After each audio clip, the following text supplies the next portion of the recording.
감사합니다. 고맙습니다. 오늘 강의 시작하도록 하겠습니다. 원래 여러분 사주 공부하실 때요, 처음에 샘플이 부족할 때 사주 다 배울 수 있는 것처럼 생각이 되는데요. 사주 샘플 한 20개, 10개나 20개 갖다 놓고 그리고 사주 공부하잖아요. 그러면은 어떤 한두 가지의 샘플만 가지고 사주를 공부하니까 훨씬 더 쉬워요. 아, 이 사람이 이래서 싸가지가 없구나. 아, 이 사람이 요래서 부모가 조실부모했구나. 아, 사주가 이래서 이 사람이 가난하구나. 사주가 이래서 복이 많구나. 이렇게 생각을 했는데 만약에 샘플이 200개, 2000개로 늘어나잖아요. 그럼 어떤 현상들이 나타나냐면 이 사람은 사주가 똑같은데 왜 이 사람은 가난하고 왜 이 사람 부자야? 사주가 똑같은데 왜 이 사람은 부모 덕이 없고 왜 이 사람 부모한테 받은 게 많어? 사주가 똑같은 여잔데 왜 이 사람은 이런 남자랑 결혼했고 이 사람은 이런 남자랑 결혼해서 지금도 그렇게 고생을 해? 그럼 거기서부터 이제 몰랐을 때의 용기가 쓱 사라지기 시작하면서 좀 알게 되니까 더 모르겠더라. 아, 사주가 이래서 이렇게 사는구나 라고 했던 것이 흔들리게 됩니다. 아, 이거 말고 다른 건들이 더 있구나. 그럼 이제 그걸 알기 위해서 더욱더 공부에 매진을 하게 되는데, 그래서 이게 사주 몇 개 안 볼 때는 사주 다 알 수 있는 것 같은데 사주를 많이 보면 많이 볼수록 수많은 데이터가 모이면 모을수록 그럼 이제 고민이 깊어갑니다. 왜 동일 사주인데 이렇게 보고 왜 동일 사주인데 이렇게 살았고 같은 제극인인데 이 사람 돈을 벌었고 같은 제극인인데 이 사람은 왜 돈을 날렸을까? 거기서부터 이제 명리학은 본론이 시작된다라고 저는 생각되는 느낌입니다. 사실 그 고민 전까지의 명리학은 어떤 느낌? 약간 좀 장난하는 느낌? 아, 이런 거였구나. 마치 5살짜리 꼬맹이가 어떤 날 아버지가 용돈을 잘 주시고 어떤 날 어머니가 나를 칭찬해 주시는가를 잠깐 살아보고 아, 이러면 용돈 주실 거야. 이러면 칭찬해 주실 거야. 나를 이뻐해. 나는 이제 부모를 다룰 수 있게 됐어. 이제 나는 부모를 조종해서 부모가 언제든지 나한테 용돈을 줄 수 있게끔 만들 수 있어. 다 알았어. 근데 알면 알수록 더 복잡해지더라. 어머니가 이럴 때가 있고 이럴 때가 있고 이럴 때가 어머니의 친척이 찾아왔는데 며칠간 어머니의 심기가 불편하고 아버지가 친구들과 어디 여행을 떠났는데 심기가 불편하구나 등등등. 자, 명리를 깊게 파고 들어가면 이제 거기서부터 좀 더 이제 진짜로 파고 들어갈 구석들이 있는데, 그러면 이제 사람들은 크게 두 가지 반응을 보이게 되는데, 첫째, 명리의 한계를 알고 포기한다. 두 번째, 근본적인 뭔가 다른 차이가 있음을 알고 좀 더 외연을 넓히고 깊게 파고 들어가 본다. 같은 사주, 다른 인생이 나오는 이유에 대해서. 많은 분들이 10분 중에 9분, 100분 중에 90분 정도가 그쵸? 명리의 한계를 보면 아유, 내가 해서 되는 게 아니구나.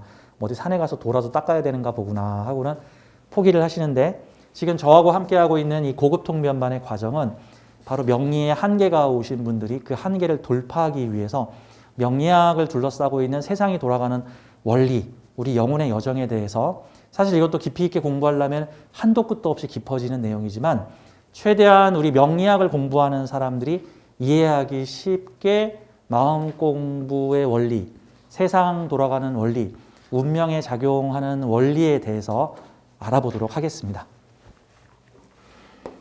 자, 제가 강의하고 있는 이 고급 통변반의 주된 그 내용들과 이론들은 그 범영성학적 내용들과 명상학적 내용들을 주로 하고 있습니다.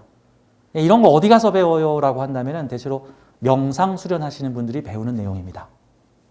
보통 깨달음 관련된 책을 내시는 분들이 스스로 터득하거나 어느 분에게 화두가 던져졌고 그거를 자신이 깨달았을 때 나타내는 내용인데, 근데 이 범명상학이나 이 범영성학, 그러니까 범영성학이라는 것은 어떤 특정 영성학이나 특정 종파에 해당되지 않게 전체적으로 아우른다는 뜻입니다. 어떤 특정 종단이나 종파에 간다는 뜻이 아니에요. 그리고 영성학과 종교학의 차이는 종교는 영성학 안에 종교학이 들어있다 정도로 보시면 돼요.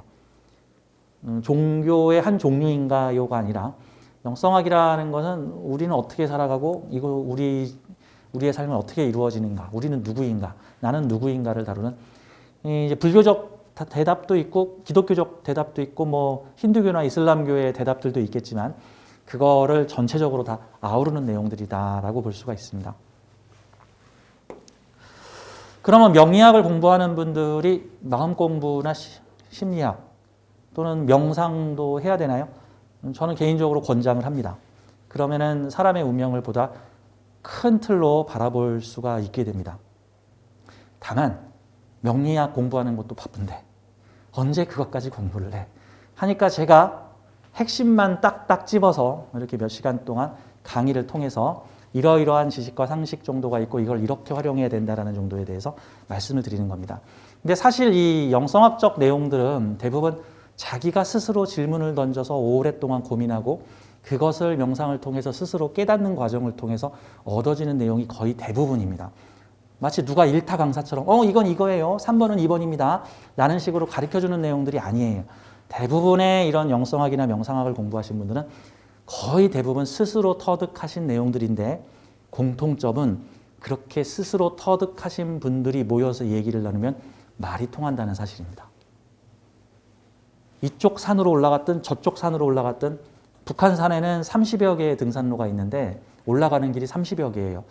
23번 길로 올라왔던 2번 길로 왔던 18번 길로 올라왔던 산의 중턱 이상, 산 능성이 정도에 가면은 슬슬 만나기 시작하여 산 정상에 오를 쯤 되면 1번 길로 올라왔던 29번 길로 올라왔던 18번 길로 올라왔던 모두 서로 만나게 됩니다.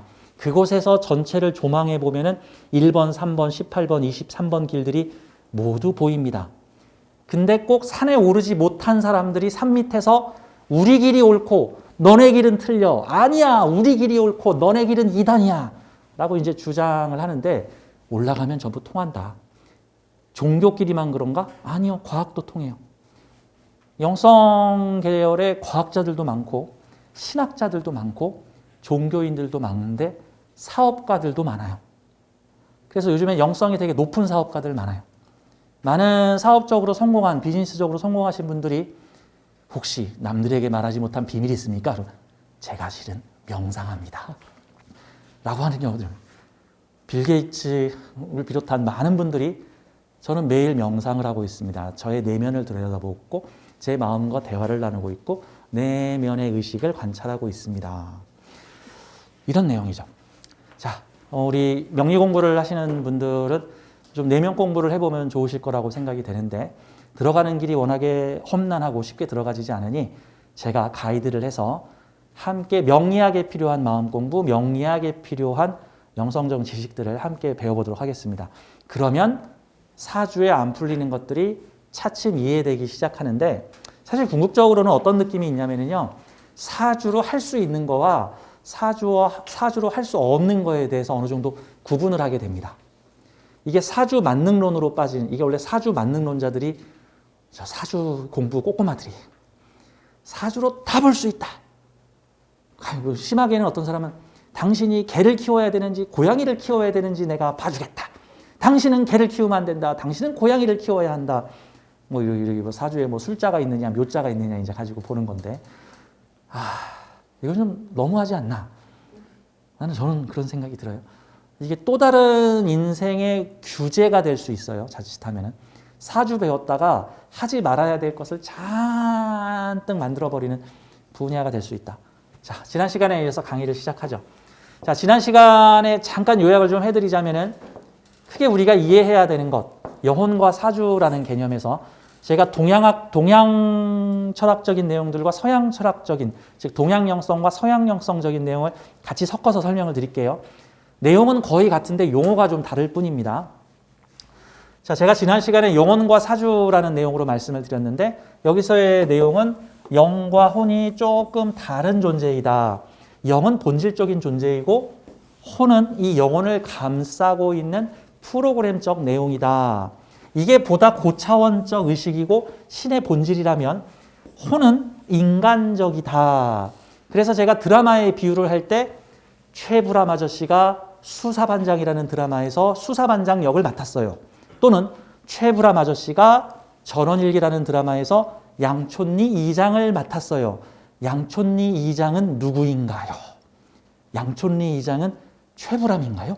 네, 최불암입니다. 그러면 양촌리 이장은 뭔가요? 최불암 아저씨의 극중 배역입니다.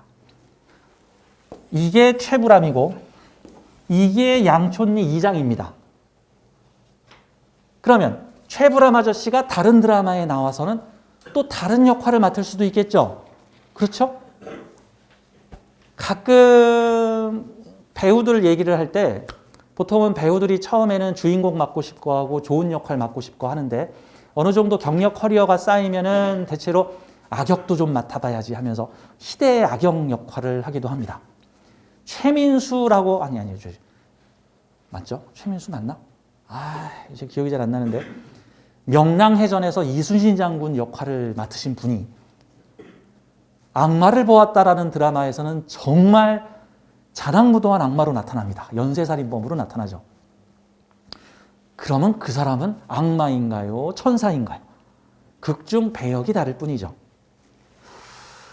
자, 영과 혼이라는 개념이 동양적 개념의 내용이라면은 자, 서양적 영성에서는 요거를 어떤 표현을 많이 하고 있냐면은 에고와 셀프로 구분을 하고 있습니다. 에고와 셀프. 에고라는 말을 다시 동양식으로 표현을 하자면은 자아, 개아라는 말로 표현을 하고 있습니다. 개아, 개별적 자아. 개별적 자아. 그러면 개별적 자아에 상대되는 말은 전체적인 나라는 말로 표현을 하고 있고요.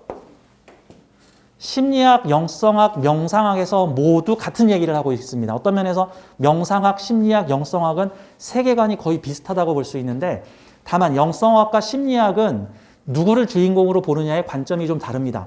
대체적으로 심리학은 에고, 개아, 자를 주인공으로 하여 무의식을 잘 활용하여 나를 발전시키자라는 개념, 즉 에고를 주인공으로 하고 있는 측면, 그리고 무의식을 에고가 이용해야 할 대상. 그래서 부자가 된다, 부자가 된다, 부자가 된다, 부자가 된다라고 주문을 외우면 나는 부자가 될 수 있다. 이런 것도 일종의 심리학적에서 이제 그런 내용을 많이 씁니다.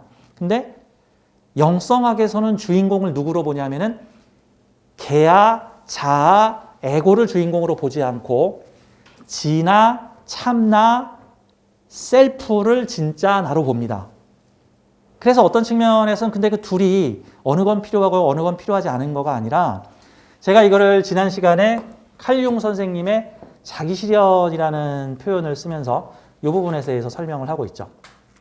칼융 선생님은 자신의 자서전 제일 첫머리에다가 이런 얘기를 썼습니다. 나의 생애는 무의식의 자기실현의 역사다라고 표현을 했는데 무의식의 자기실현. 근데 여기서 많은 분들이 자기실현이나 자아실현이나 뭐 그게 같은 거 아닌가요? 라고 보는데 칼융 선생님은 이거를 구분을 하셨습니다. 자기실현은 셀프의 실현이고 자아 실현은 에고의 실현이다. 그러니까 나 부자 될래요, 나 행복할래요, 나 성공할래요 라는 거는 자아 실현에 가깝고 에고가 이루고자 하는 것을 이루는 것에 가깝고 자기 실현하는 것은 일종의 많은 종교 철학에서 궁극적으로 얘기하는 신과의 합일, 우주하고의 합일, 참된 나하고의 합일, 통합된 나로 돌아가겠다. 본래의 나로 돌아가겠다. 최불암 아저씨가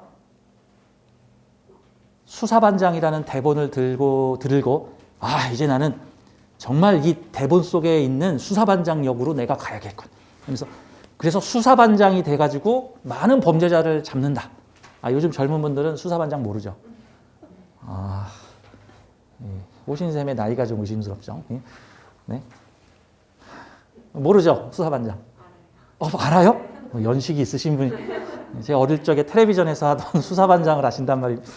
최불암 아저씨는 그때의 모습이나 지금의 모습이나 변하지를 않았어요. 근데 그때도 할아버지고 지금도 할아버지예요. 어떻게 된 게?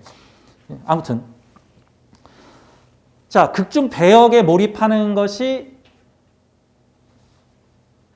자아 실현이라면 다시 원래의 나로 돌아가는 게 자기실현입니다.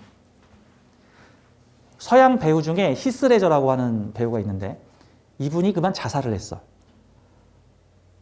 배트맨 나오는 영화에서 조커의 역할로 출연하셨는데 조커의 역할을 너무 잘해가지고 와, 보통은 착한 역할 하는 사람이 박수 받고 악역을 맡은 사람이 욕을 먹는데 그 케이스는 배트맨의 존재감을 무력하게 만들 만큼 조커의 흉악한 연기를 너무 잘해서 수많은 사람들의 박수를 받았어요. 자, 배우로서 잘하는 거는 자아실현. 다시 원래의 나로 돌아가는 거, 히스레저로 돌아가는 거는 자기실현이죠. 근데 그분이 자살한 거는 자기실현에서 문제가 생겼어. 다시 원복이 안 됐어. 작품이 끝났고 촬영 다 끝나서 다시 히스레저로 돌아가야 되는데 배트맨의 조커에서 다시 히스레저로 돌아가야 되는데 돌아가지 못했어. 계속해서 나는 조커야. 나는 조커라고. 나는 조커답게 생각할 거야. 나는 악당이라고. 나는 악마란 말이야. 라고 하다가 악마는 이렇게 살아야 돼 하면서 자기를 죽여버렸어. 남을 죽일 수 없으니까. 자기를 죽였어. 자, 그래서 이 지구별에 있는 모든 영혼들은 자기 실현과 자아 실현을 순환합니다. 순환해요. 자, 이 자기라는 말은 뭐 셀프, 참나, 뭐 내 안의 신성, 내 안의 불성, 뭐 큰 나, 작은 나로도 표현하죠. 여기를 큰 나, 여기를 작은 나라고도 표현하는데 이것이 순환합니다. 자아 실현, 자기 실현.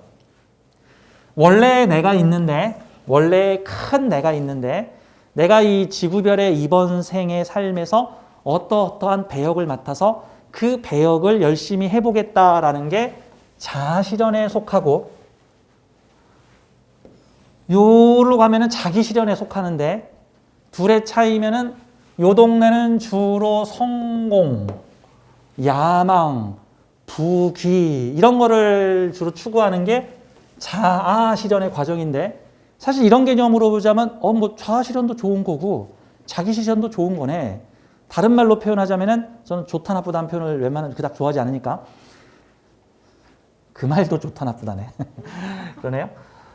자, 자아 실현도 필요하고 자기 실현도 필요하다라는 거죠. 어떤 극중 배역에 몰입하는 것도 필요하고 그 극중 배역에서 벗어나 원래의 나로 돌아오는 과정도 필요하다라는 거죠.